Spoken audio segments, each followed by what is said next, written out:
Alright, so someone had asked about kind of like a 101, how do you make a song in Bitwig?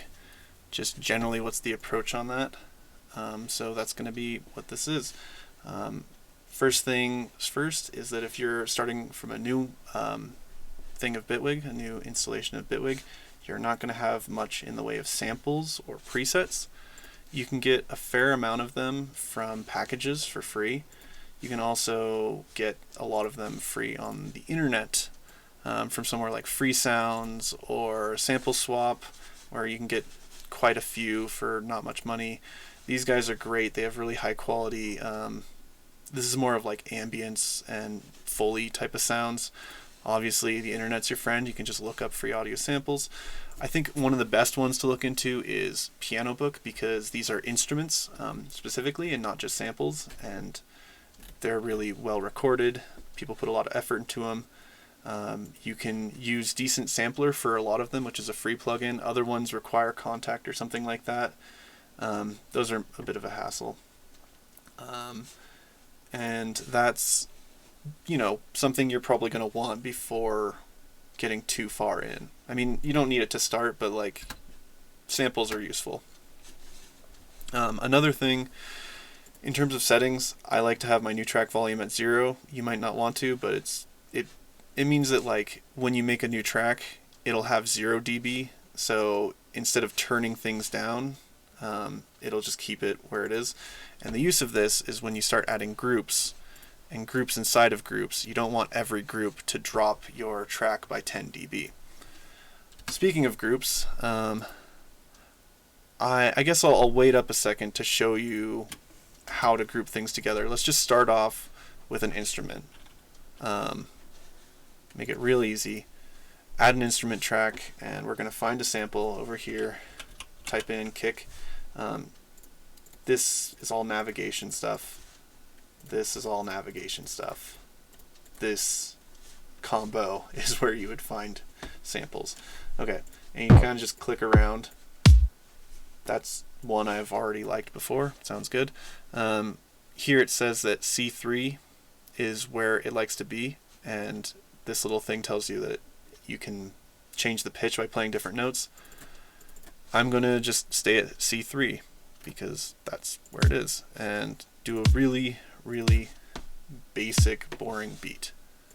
110's fine. And then I'll turn this down to make sure that it can be heard.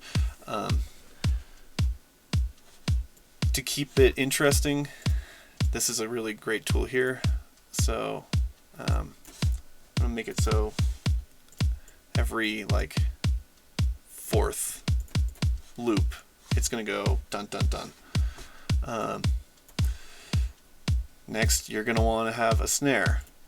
Why are kick and snare not part of a drum group? Actually, let's go for hi-hats. Add an instrument, and this one will be more of a drum machine type of thing. And I don't know. Actually, because of the way I like to play my drums, I'm going to use one from one of my other projects. Yeah. And this is just because I really like my drums to be set up for, I have a drum pad. I like to be set up with hi-hats, snares, like all these things on both hands. Highly recommend it if you have a drum pad. And I'm going to be lazy and just do a terrible job, but this gives you an example. 1, 2, 3, 4.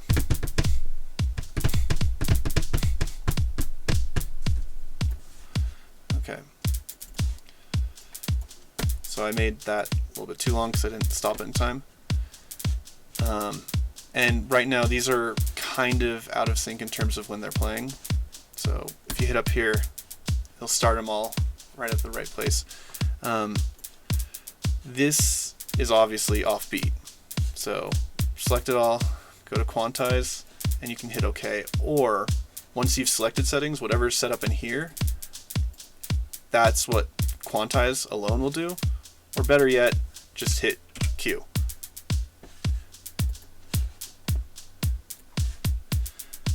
Okay. To make that interesting, I'm going to throw some delay on, because it just is really easy way to make something sound good. Next, throw in a snare, same way as typical. Some people prefer to do audio tracks for all of their samples, and you can totally do that. So yeah, why not? That's fine.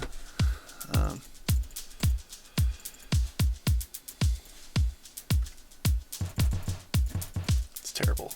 I'll replace it in a second.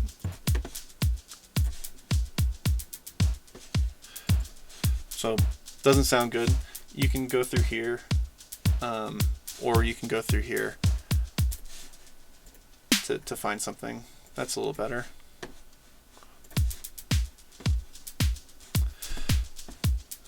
And then once again, because you'll lose your mind if you have a loop that, I mean, you probably won't, but it's a lot better to have a loop that does something different at the end, like fills and stuff.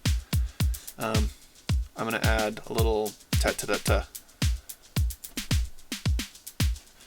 and then make it so these are only on the 4th beat. And yeah, there. Now it's got a little bit more of a intrigue to it. Okay, so this would be drums. This is not how I'm going to leave everything. I'm going to get some layers in first, though, just because this is how the average person, I think, would approach doing this for the first time. So I want some chords, I guess, and for that I will use this piano book thing, right? This is a sampler, or this is something I basically pulled from a sampler by, I think I put the name of the person who did it, created by John Mayer. Took all the samples out, put it in here, gave it some extra stuff, and I'm going to record some chords. 1, 2, 3, 4, 1, 2, 3, 4. Oh wait.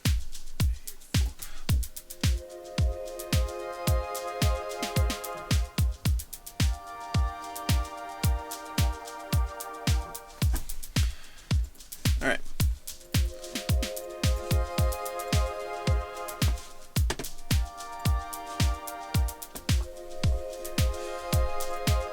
And that's a little bit high. There's a couple ways of moving it around. A lot of times I'll be in here. You can select it all and hold shift and press down to go down an octave. You can, I could have sworn there was move down an octave. Whatever. That works. So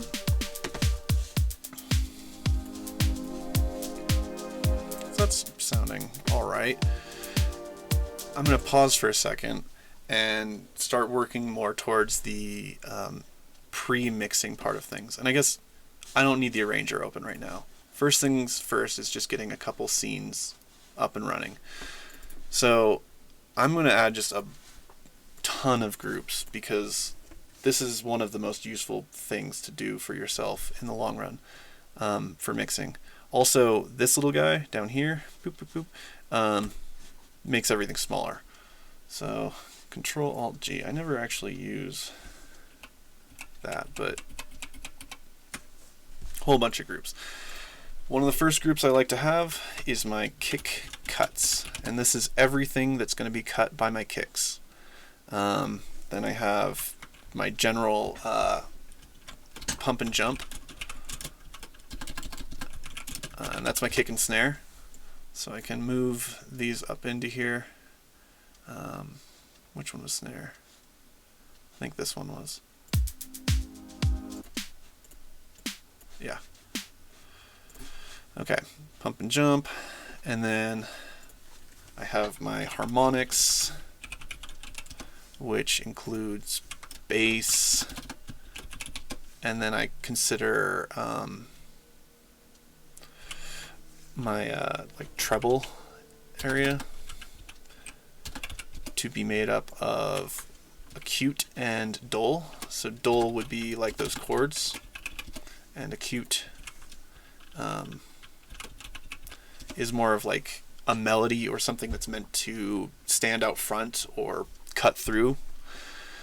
So putting it all together, harmonics has bass in it, treble has the dull and the cute, so that's everything but my bass essentially.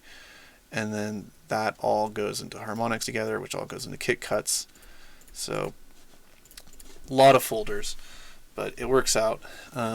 Also, in my I don't really care about where my like taps and stuff are. I mean, they should be cut by the kick, but for the most part, they also shouldn't be in the way of it. But let's go ahead and do that. So taps and hats, or I'll just call it rhythm. God, it's such a hard word to spell every time. So I got my rhythm, and transitions always come in. I guess the last one, Control Alt G, is what do you call it? Textures. I probably won't get around to doing textures on this one, and I'll explain what they are anyways. Okay, so whole bunch of folders. You know, what's the point of this? Well, it's for mixing. It's because when you want your high end to mix together, and there will be, I'm going to add some mixing things here, and that is going to be what glues this chunk together, and then that's going to glue it to the bass, and then that's going to, you know, mix in with the rhythm, and all of that's going to get cut by the kick. And normally I'll do a kick group and a snare group. In this case, let's just assume there's only one kick and one snare. So rhythm gets my Berlin Fire thing. Flute violin would be a dull treble because it's you know, patty. It's kind of in the background. And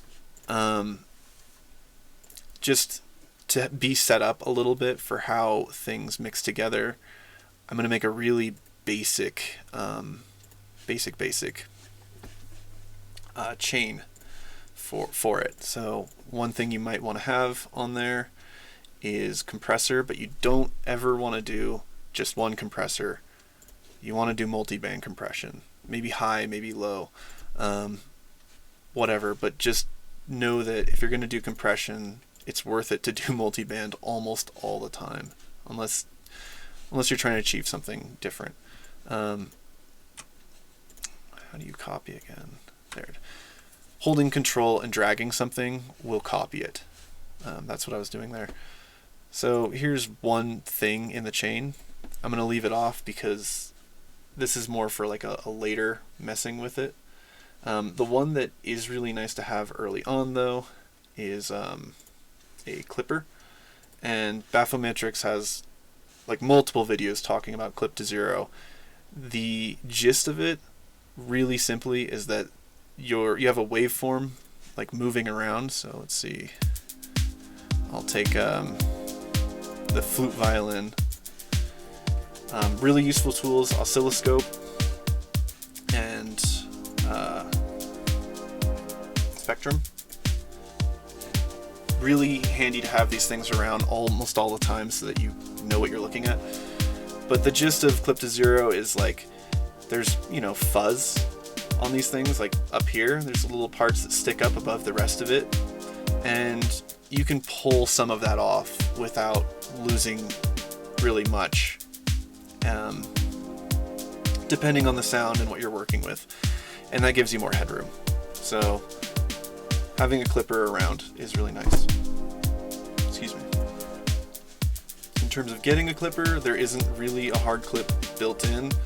You can go online, get it, like you can just drag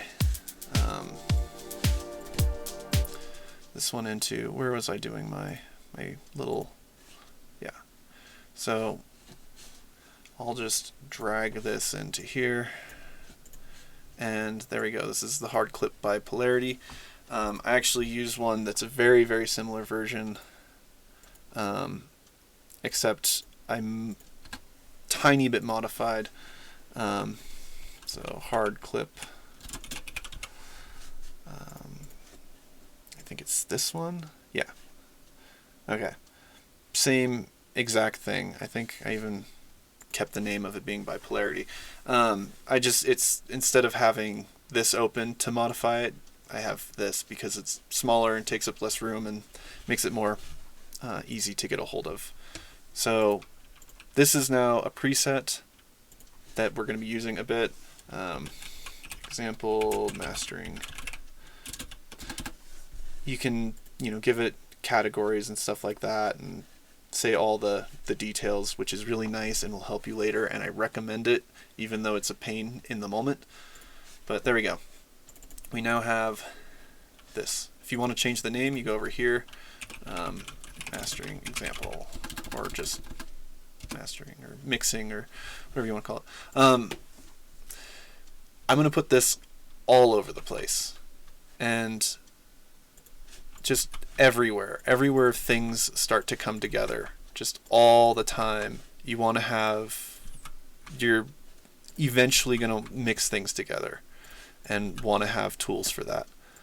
So there we go. Now everything has a little clip guy that I can use to boost it up. And I mean, watch the Baphometrics video, really, or one of them. You'll get an idea of it. It's probably one of the easiest ways to give yourself some headroom, and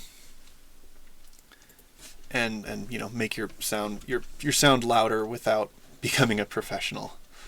Okay, so same exact song. We've got a bit of an A section, a whole bunch of empty folders all over the place. I'm going to add some bass. So add an instrument. Oh, one thing to know about, you can make it so things assume the color of their parent. So setting color is really, really useful for me, at least, to see where I'm at.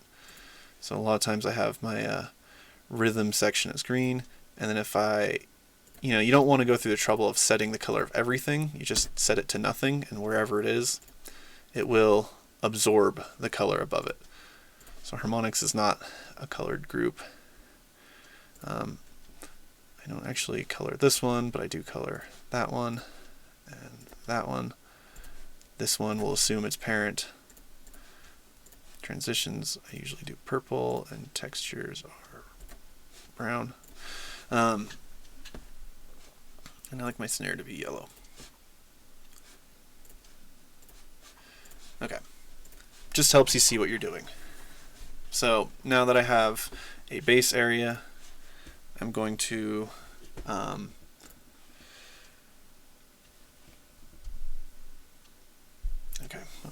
going to add a bass. So I really like respaces. This is a very simple one. Gives you an idea of how grid works. You can open it up. You're routing everything to everything. The most important part of a respace is detuning. This is a really pretty boring but simple synth. And last I was playing with it, I kind of wanted it to have a little bit more distortion. There we go. What it sounds like is this. And I guess I'll just record something really quick.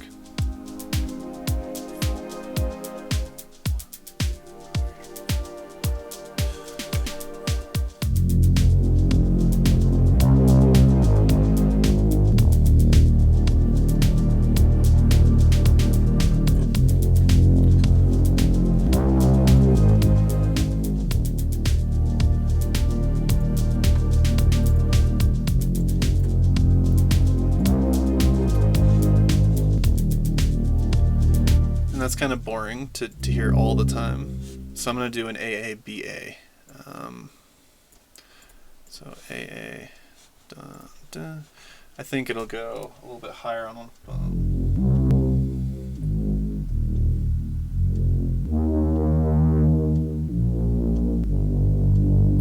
Yeah, why not? Oh, and as you can see, this stuff is not all perfectly lined up. Select it, hit Q, or you could right click or whatever, and there you go. So this one, to make my life easier, just hold Alt and drag.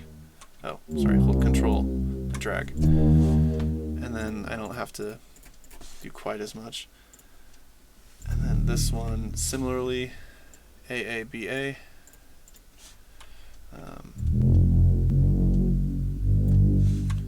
That one will be the inverse. So that'll give, once again, a little bit more intrigue to the thing. What else? I think that's like the basics of a song.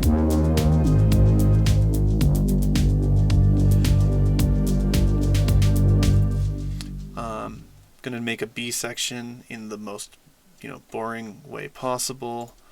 I'll introduce a new synth, something that will be acute, so a little bit more plucky.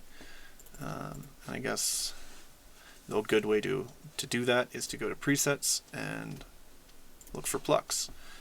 It's going to be taking me a second to find. Oh, actually, I have one starred right here, so that's probably going to be fine.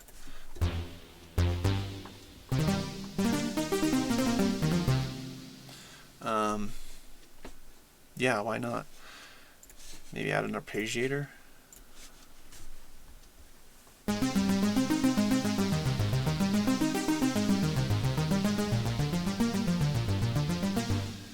You know what? I'm just going to use the exact same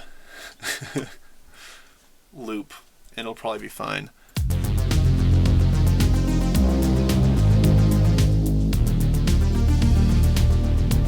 So you may hear that there's like this gap here. You can select all this and go to make legato. Oh wait, I thought that's what it would. I thought that would work. Maybe not. I guess I'll just quantize it all and hope for the best. Another thing is that there's no effects on any of this stuff yet. One of the best effects, obviously, that I feel like everyone agrees at this point is reverb. So I'm going to add some reverb. The reverb I have will come out different than the reverb you have from a default thing, because I set up a way I like it and then went to save as default preset. For details, like there's a video on why and how to do this, but taking off low and high end from your tank and or wet, I mean you can get away with basically just this, and that'll sound fine. So I guess to prove it, I will do just that. And we'll listen to a little before and after.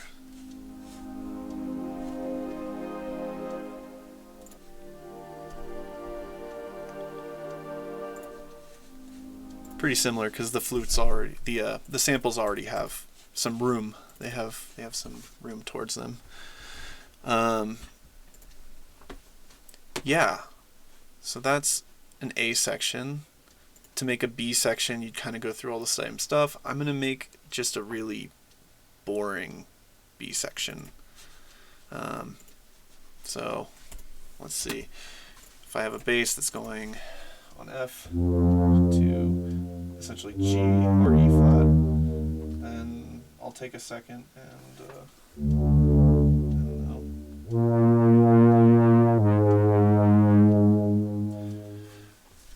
Yeah, maybe that. So.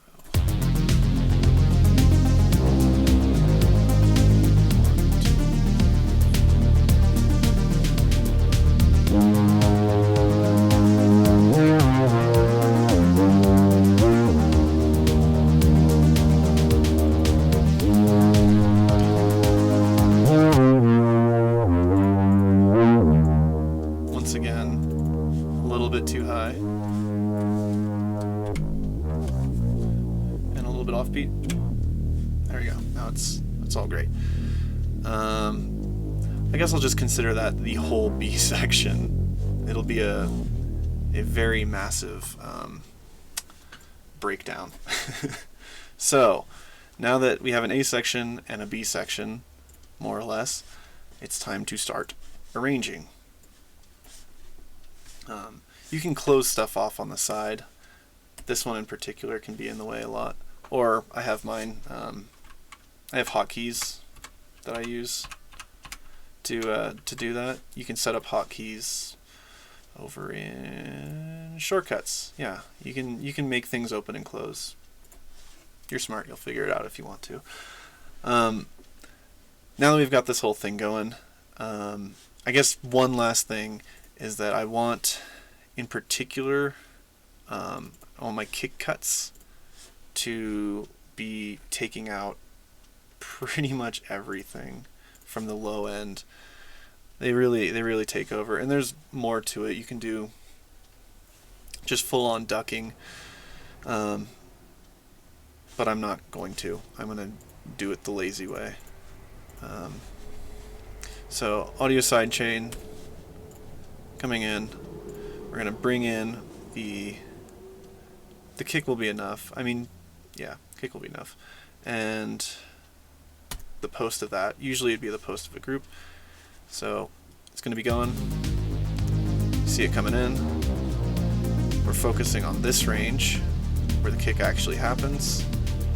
And we're going to take a high pass. And this is already cutting a tiny bit, like no matter what you do.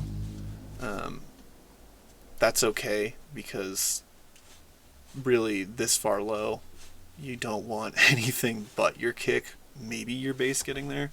You can't hear it. So I'm going to make it though so that as the kick happens,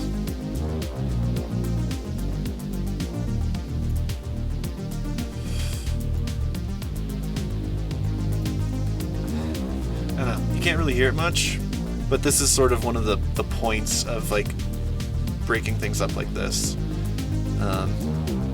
Also, another cool trick that I like to do a whole lot is take my kick, and say this was a kick group, and add a vocoder to it that is bringing in my bass.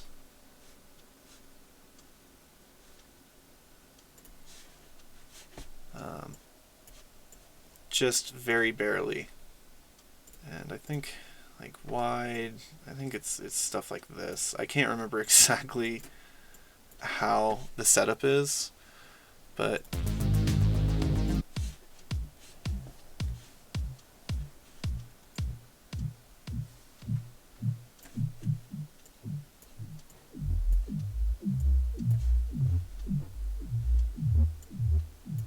if this means it's too loud. So that's just gonna probably not make too much of an effect, but it'll be enough to make the kick a little bit tuned.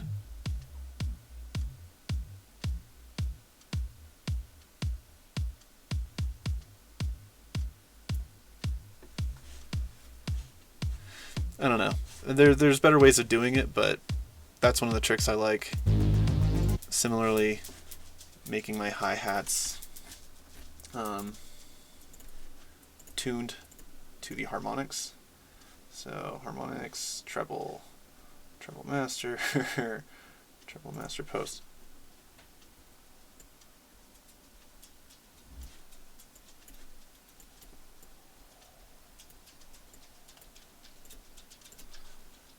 Man.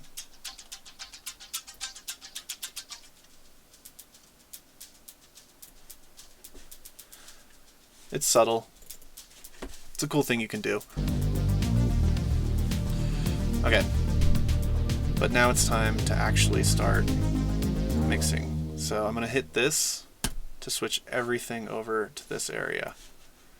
And let's start off with, I don't know, a nice, you know, soft intro. maybe make it so that this thing has, let's see, it's got reverb already. If I click this, that becomes the first, or that becomes the top automation. So I think I will go from very reverby and move it in. Why not? And then probably also going to want a transition. So I'm going to add an audio layer, remove its color so that it just assumes whichever one's apparent, and we'll get a riser. Why not? This is one of the things you probably won't have if you don't have samples. And this one's pretty cool sounding. Yeah, I like this one. Let's see. Oh, well, yeah, it's just going to take up the whole thing. All right, cool. So this came in. It has a BPM, so I want to make sure it's lined up.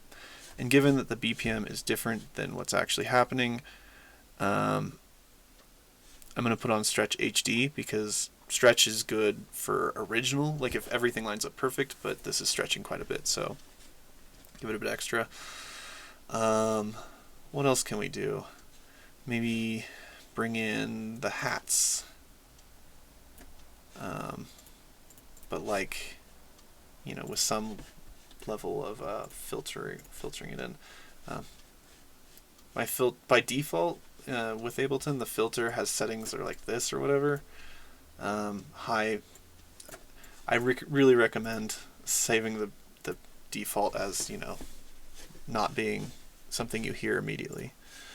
Anyways, I guess we'll work our way in on this one. And if you hold Alt, you can change the curve. That's a really nice, useful trick. And then once the intro's been gone through, bring in some kick beefy and some, snare and whatever else. Man, this seems so long. Oh, and the bass. Gotta have the bass. And then after all that is done, I think I'm gonna wait up to bring in this arpeggiator. Maybe another riser to split between the two, a crash for the breakdown. So crash.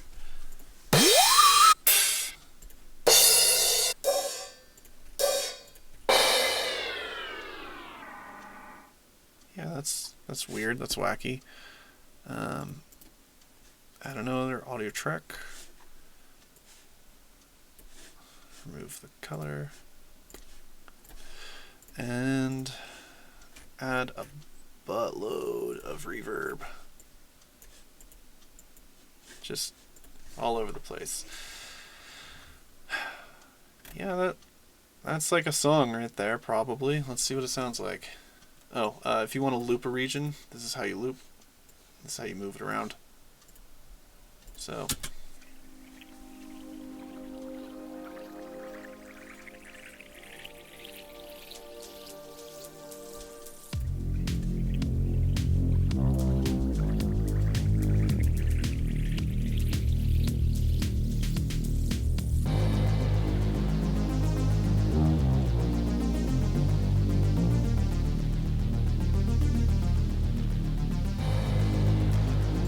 Obviously not great sounding, not mixed well at all, but that's kind of the general workflow.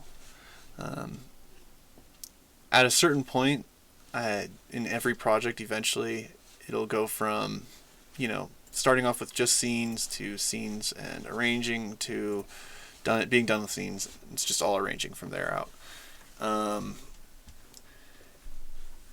I don't know, like what else is there to say? Oh, then mixing and mastering. There's just going to be a lot of messing around with this stuff. Trying to get as loud as you can without losing anything. And, compressing things together in ways that make sense and using your groups to cut from each other. So like right now, I do actually want my bass to be cutting from my treble, in to the degree that it's there. So like if I put an EQ2 and I can bring in my bass, let's see, audio sidechain, kick cuts, harmonics, bass master, post.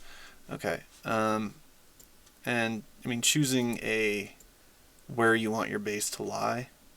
So this is a good range. I'll make it so that whenever the bass is happening, my harmonics lose everything. Oh, the other reason it's nice to have groups is because you can solo a group. Actually, let's...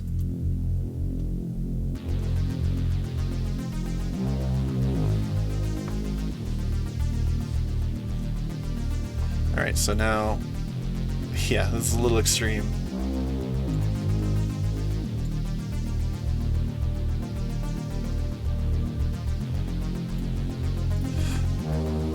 But then the moment bass stops, the rest of treble can take over that low end a little bit.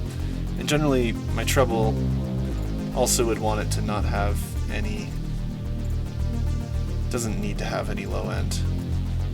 It's not where it makes a difference. Stuff like that. There's a lot to mixing and mastering. It's really not easy. I hope this is loud enough. Yeah, it's definitely loud enough.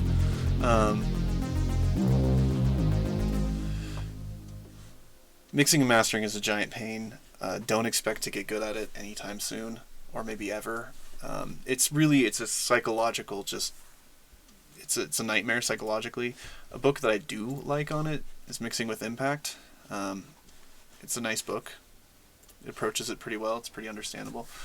But the major issues with mixing and mastering is that it's like if you stared at something for a long time and then someone else was seeing it for the first time, you're going to be able to see the details and they're probably not going to be able to. So, a small detail that's imperceptible to another person might seem really large to you because you're looking for it, you're expecting it. So that's one of those psychological things that messes you up. Amongst many, many, many others, like that just things sound better when you turn them up, but that's not always the point, and yada yada. It's really hard. The best advice I can give on mixing and mastering is do your piece, arrange it all, and then leave it for like a month, and then come back, and don't listen to it all in between then, and you will immediately be like, oh my god, what was I thinking? Yeah, though, I think that's generally how at least I approach making songs in Bitwig.